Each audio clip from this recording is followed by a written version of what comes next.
Hello friends, myself Ankit. Welcome to the study alliance. जैसा कि आप लोग जानते हैं कि अब हमने जो सी सेट है उसकी प्रैक्टिस बेसिकली जो पास्ट ईयर पेपर्स हैं उनको एक बार रिवीजन के बिहाफ पे उनको स्टार्ट किया है। तो 2013 से हम उसको स्टार्ट कर रहे हैं एंड फर्स्ट सेशन अगर आपने देखा होगा तो उसमें कुछ क्वेश्चंस थे एप्टीट्यूड के सी सेट पार्ट के।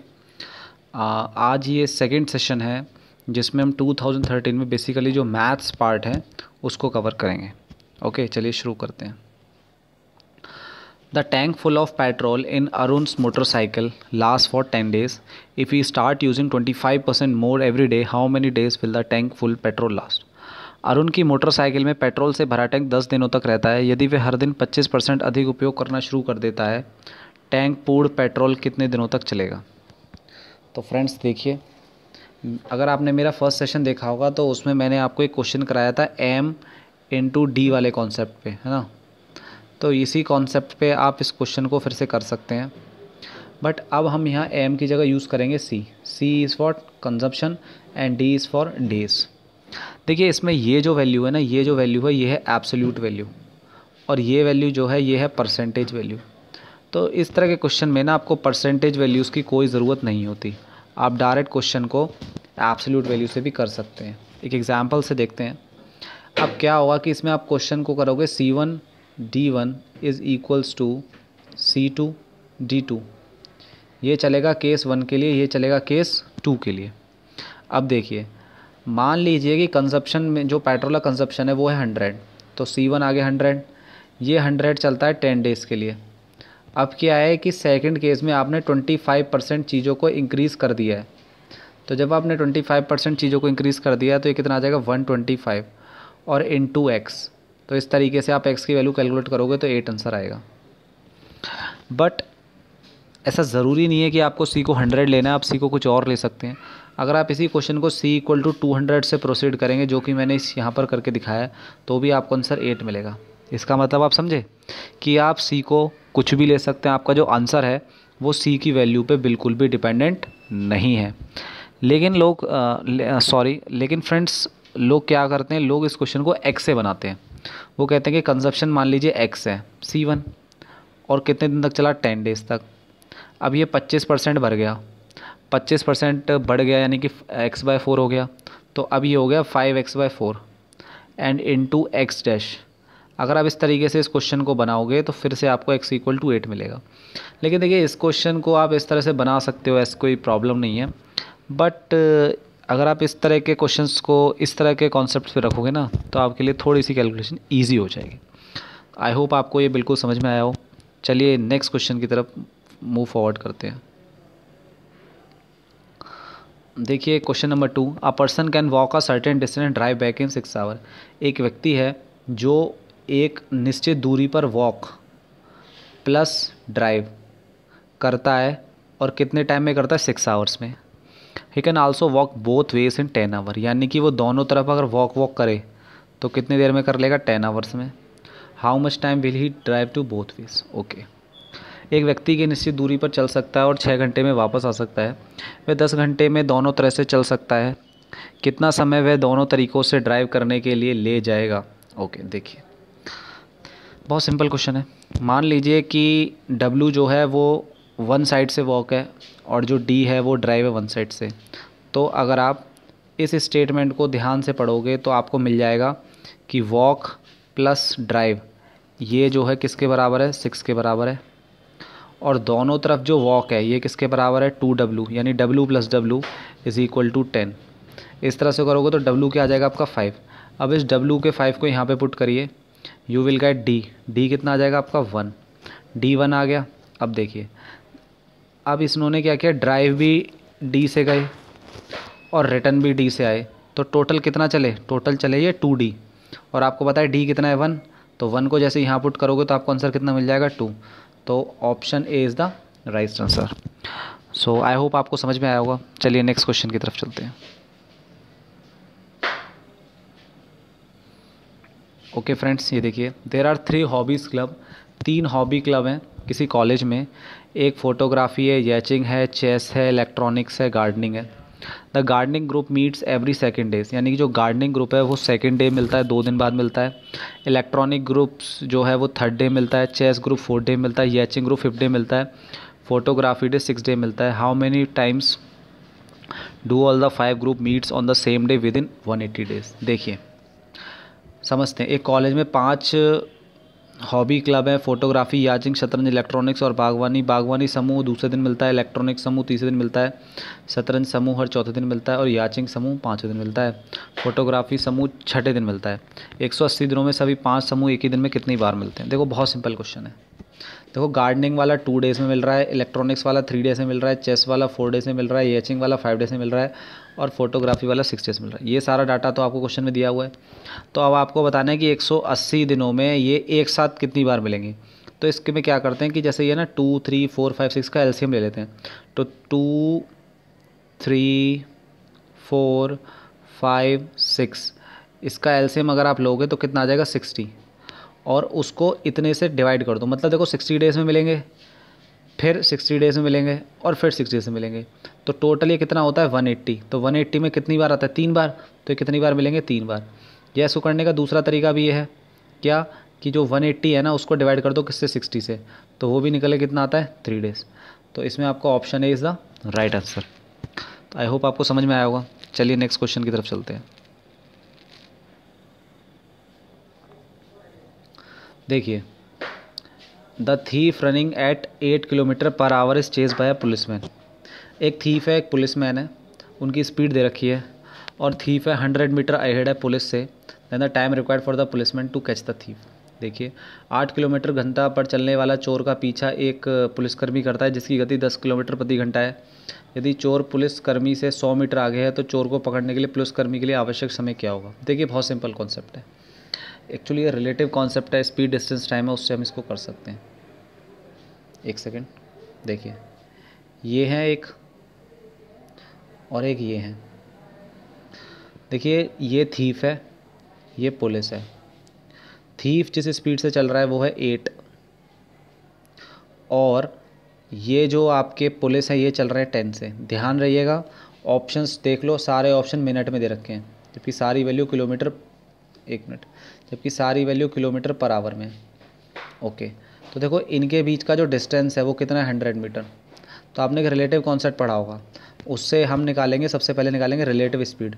रिलेटिव स्पीड अगर सेम डायरेक्शन में जाते हैं तो हमेशा माइनस होती है और अपोजिट डायरेक्शन में जाते हैं तो प्लस होती है। तो दोनों सेम डायरेक्शन में जा रहे हैं, तो 10 में से अगर आप 8 को सब्ट्रैक्ट करोगे यू विल गेट 2, तो आपको 2 मिलेगा। तो रिलेटिव स्पीड कितनी मिल गई?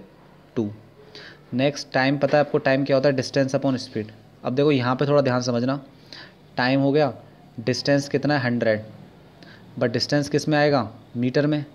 ये रहा दोनों के बीच का गैप, डिवाइड बाय स्पीड आएगी। स्पीड है 2 किलोमीटर पर आवर, लेकिन हमें मिनट में दे रखा है, तो ये तो हमने लिखा 2।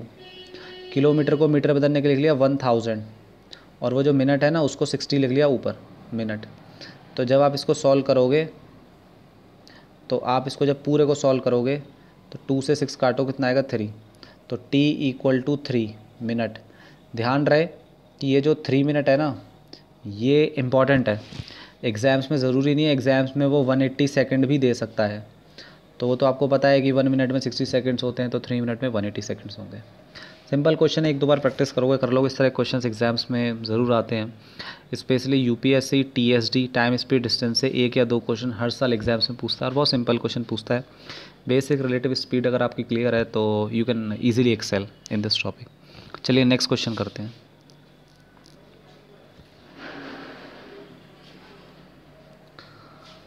देखिए, a train travel at a certain average speed for a distance of 63 kilometre per our.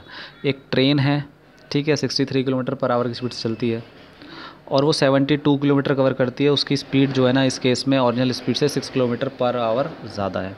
Okay, तो 3 आवर्स लगते हैं जर्नी कंप्लीट होने में। ओरिजिनल स्पीड क्या है? देखिए एक ट्रेन है जो कि 63 किलोमीटर पर आवर की स्पीड से चल रही है और एक निश्चित दूरी को कवर करती है, वहीं अपनी मूल गति से 6 किलोमीटर अधिक घंटे से चलती है और इस केस में वो 72 किलोमीटर कवर कर रही है, मतलब टोटल उसमें 72 लिया।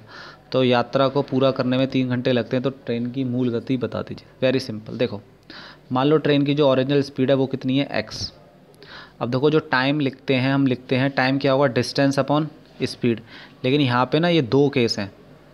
पहला केस डिस्टेंस है, देखो सुनो, टाइम निकलना, हाँ, तो अगर आप इस क्वेश्चन को ध्यान से समझेंगे तो ये कह रहा है कि 72 किलोमीटर उसको चलना है, ठीक है, और उसको एक सेकेंड, चलिए फ्रेंड, इस क्वेश्चन में मुझे लग रहा है कि कुछ थोड़ा सा डाटा में कुछ गलत है, आई थिंक, जहाँ तक, हाँ सॉरी पता चल गया।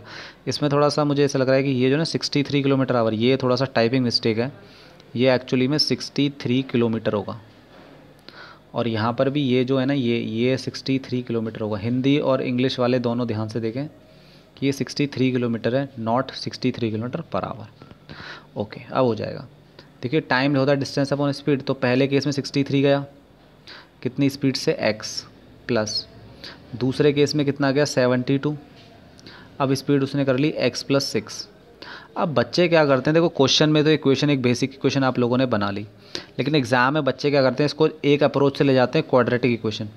आप इसको इस अप्रोच से बिल्कुल भी मत करिएगा, क्योंकि ये अप्रोच लेंथी अप्रोच है और आपको प्रॉब्लम क्रिएट करेगी, ठीक है। तो आप क्या करो, इसमें ऑप्शन डालो। तो देखो 63, 72, तो कहीं ना कहीं आपका दिमाग चलेगा कि 63 7 का फैक्टर है, तो या फिर और अगर आप देखोगे जैसे 7 9 जा और 72 8 9 जा, तो कहीं ये 7 8 9 के फैक्टर हैं। तो आप क्या करिए कि इसमें आप ऑप्शन डालिए, लेकिन एक बार आप 42 डाल के देखिए।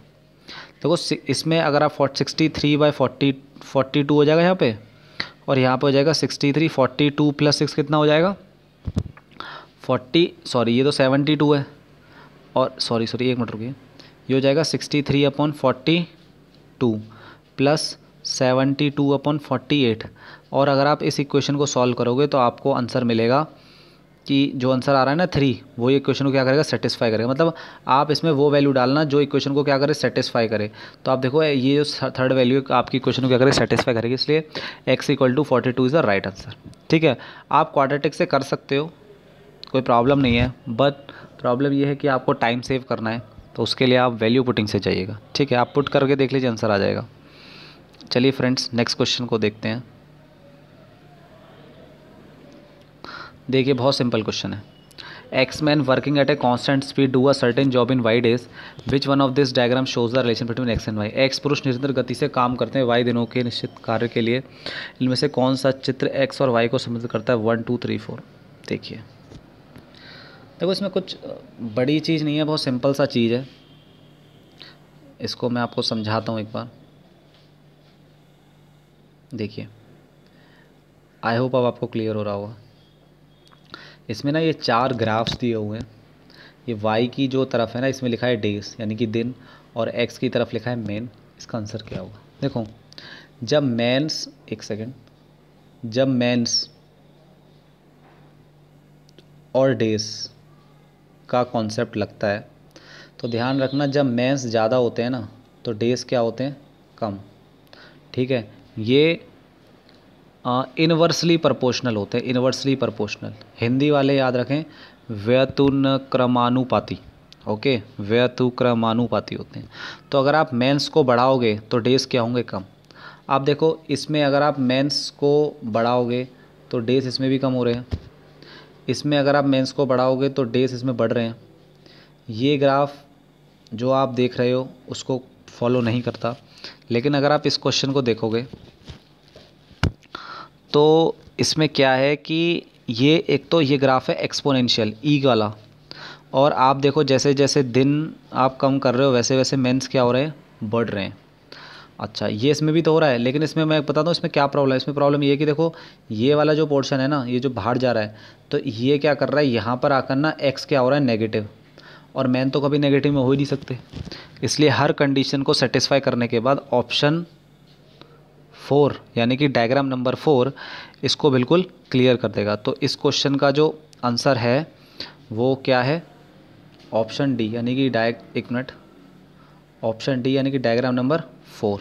ओके चलिए नेक्स्ट क्वेश्चन देखते हैं। देखो नेक्स्ट क्वेश्चन बहुत सिंपल है एक्चुअली, ये थोड़ा सा ग्राफ और पाई चार्ट के ऊपर है, तो मैं इसको आपको समझाता हूँ। एक्चुअली एक स्टेटमेंट है, इसमें क्या है कि दो फिगर्स हैं और उनको कंपैरिजन कराएगा, उसको देखते हैं। तो मैंने नीचे भी फिगर्स अटैच कर दी हैं, तो आई होप वहाँ से हम काफ़ी अच्छे से समझ पाएंगे। देखो फिज़िक्स के प्रोफेसर बताने हैं जो 35 से 45 ईयर्स के बीच के एज के हो। फिज़िक्स के प्रोफेसर बताने हैं जो 35 से 45 ईयर्स की एज के बीच में हो। देखो देखो थोड़ा सा ब्लड हो रहा होगा, लेकिन मैं बता देता हूँ, ये वाला सेक्शन है ये फिज़िक्स है, ये वाला सेक्शन है ये मैथ्स है, ये वाला सेक्शन है ये केमिस्ट्री है, ये वाला सेक्शन है बॉटोलॉजी है, ये वाला सेक्शन साइकोलॉजी है, ये वाला सेक्शन इकोनॉमी। आई होप आपको क्लियर हो गए होंगे। आपको फिज़िक्स का देखना है तो आपको सेक्शन फर्स्ट देखना है। तो 35 से 44 ईयर्स के बीच में आपको प्रोफेसर्स के बारे में बताना है। देखिए इधर मेल भी हैं, ये जो डार्क शेड है ये मेल है और जो डॉटेड शेड है वो फीमेल है। ओके, अब फिज़िक्स के प्रोफेसर के बारे में बात हो रही है। अगर आप देखोगे तो ये डार्क शेड है ये कितना है 32, और ये डॉट डॉट शेड है ये कितना है 8, यानी कि ये मेल हैं ये फीमेल है। टोटल कितना हो गया 40, यानी इसके हिसाब से प्रोफेसर कितने हैं 40। बिल्कुल सही है, ये प्रोफेसर कितने हैं 40। लेकिन इस पाई चार्ट में जो प्रोफेसर 35 से 45 ईयर के बीच के हैं वो कितने हैं 40%। ये डाटा सारा यहाँ से निकला है, क्योंकि ये बात किसकी कर रहे हैं फिज़िक्स प्रोफेसर की। तो देखिए जब 100% 40 के बराबर है, ओके, तो 10% किसके बराबर होगा 4 के बराबर। गुड। और 35 से 44 क्या है 40%, क्वेश्चन में दे रखा है ये रहा। तो ये किसके बराबर होगा, इसको अगर 40 बनाना है तो इसमें कितने से मल्टीप्लाई कर दें 4 से, और 4 × 4 कितना होता है 6, यानी option B is the right answer. Okay, तो वहाँ से टोटल करके पाई चार्ट से कंपैरिजन करके आप आगे जा सकते हो। बहुत सिंपल क्वेश्चन होते हैं, ये देखने में थोड़े से लेंथी होते हैं, बट अगर आप इनको फॉलो करोगे सही अप्रोच से, देन आप अपना कैलकुलेशन का टाइम है, कॉन्सेप्ट का टाइम है, इसको मिनिमल कर सकते हो। चलिए नेक्स्ट क्वेश्चन की तरफ मूव करते हैं, इसको भी देख लीजिए। एक सेकेंड, इसमें आपको ये बताना है which one of the following discipline has the highest ratio of males to female. Ratio बताना है मेल टू फीमेल का। देखिए इसमें इसकी तो कोई ज़रूरत है ही नहीं, सिंपल है। अगर आप फिज़िक्स कैटेगरी से जाओगे तो फिज़िक्स कैटेगरी से ये है 32 और फीमेल कैटेगरी से पड़ता है 8, तो इसका रेशियो कितना आ गया 4। तो फिज़िक्स का रेशियो निकल चुका 4। अगर मैं जाऊँ मैथमेटिक्स के पास तो ऊपर की तरफ आएगा 28 और नीचे की तरफ आएगा 8। 8 3 24, तो 3 पॉइंट समथिंग होगा, तो ये हो गया 3 पॉइंट समथिंग। यहाँ लिख देते हैं 3 पॉइंट समथिंग, ठीक है। केमिस्ट्री की तरफ जाऊँगा तो केमिस्ट्री का तो 1 से छोटा आएगा, बिकॉज क्योंकि डिनोमिनेटर बड़ा है, तो केमिस्ट्री तो ख़त्म। ओके, इकोनॉमिक्स भी ख़त्म। तो ज़्यादा बताना है तो ज़्यादा क्या होगा फिज़िक्स, तो इसका आंसर क्या हो जाएगा फिज़िक्स। फिज़िक्स का आंसर कितना आएगा 4, ठीक है। सिंपल क्वेश्चन था। चलिए नेक्स्ट क्वेश्चन को देखते हैं। देखिए इसमें क्या है कि साइकोलॉजी के जो प्रोफेसर है ना वो फीमेल वाले आपको बताने हैं। देखो साइकोलॉजी है ये भाई, ये है 4 और ये है 8, तो ये कितने हो गए 6। टोटल प्रोफेसर कितने साइकोलॉजी के 6। अच्छा ये बात कर रहा है, सॉरी ये बात कर रहा है किसकी फीमेल्स की, तो फीमेल में कितने हैं 6 ही तो हैं, टोटल तो आपके 10 है। अब 6 जो हैं साइकोलॉजी वाले, अब देखो इसकी तो कोई ज़रूरत ही नहीं है क्योंकि ये फिजिक्स के लिए था, सिर्फ इसमें आ जाओ 6 हैं। लेकिन ये कंपैरिजन करा रहा है फीमेल से, तो फीमेल वाले अगर आप अच्छे से क्वेश्चन को देखोगे तो फीमेल वाले जो हैं वो हैं 6, और टोटल कितने 6 फीमेल और 4 मेल, यानी कि 10, और परसेंटेज जो निकाला 100 से मल्टीप्लाई करती है, तो आंसर कितना आएगा 60%। Option C is the answer, ठीक है। तो बहुत सिंपल क्वेश्चन है, सिंपल आप कर सकते हो, कोई इसमें प्रॉब्लम नहीं है। आई होप आपको समझ में आ रहा होगा। चलिए नेक्स्ट क्वेश्चन की तरफ मूव फॉरवर्ड करते हैं। देखिए इसमें क्या है, ओके देखिए एक मिनट, साइकोलॉजी प्रोफेसर यूनिवर्सिटीज़ में जो बता रहा है वो 2% है professor in the university. What is the number of professor in the university. अच्छा देखो साइकोलॉजी के प्रोफेसर कितने, ये है साइकोलॉजी के प्रोफेसर कितने हैं भाई 4, ये हो गया 6, ये हो गया, यानी कि 10, ये 10 है। ओके, तो psychology professor in the university constant 2%, यानी कि ये जो है ना ये पूरा 2% के बराबर है, तो यानी कि 1% कितना हो जाएगा 5, एंड 100% ही तो प्रोफेसर होंगे, ये कितना हो जाएगा 500, और 500 का है ऑप्शन बी, तो option B is the right answer. तो फ्रेंड्स इस तरह से सेशन 2 आपका ओवर होता है। आई होप आपको समझ में आया होगा। अगर आपको सेशन 2 के रिगार्डिंग कोई भी प्रॉब्लम है तो कमेंट बॉक्स पे जाइए, कम्प्लीटली आप फ्री हैं, कमेंट लिखिए। कोई चीज़ अगर आपको गलत लगती है या आपको समझ में नहीं आ रही है तो भी हमें बताइए। आप हमें ये भी बताइए कि हम फर्दर अपने वीडियोस में क्या क्या इम्प्रूव कर सकते हैं और आप लोग की क्या क्या डिमांड है, तो हम उन सब को फुलफ़िल करेंगे और चीज़ों को आगे प्रोसीड करेंगे। और हमने बहुत सारी चीज़ें सोची हुई हैं, तो नेक्स्ट आई थिंक 1-2 वीडियो से आपको चीज़ें और ईजी हो जाएंगी। तो तब तक के लिए आप द स्टडी अलायंस चैनल से जुड़े रहिए, खूब पढ़ाई करिए और थोड़ा सा माइंड को डाइवर्ट मत करिए। और आप लोगों से रिक्वेस्ट है कि आप जो हमारा टेलीग्राम चैनल है द स्टडी अलायंस, वहाँ पर भी जुड़ें और वीडियो को लाइक करें, शेयर करें, सब्सक्राइब करें। Okay, thank you friends.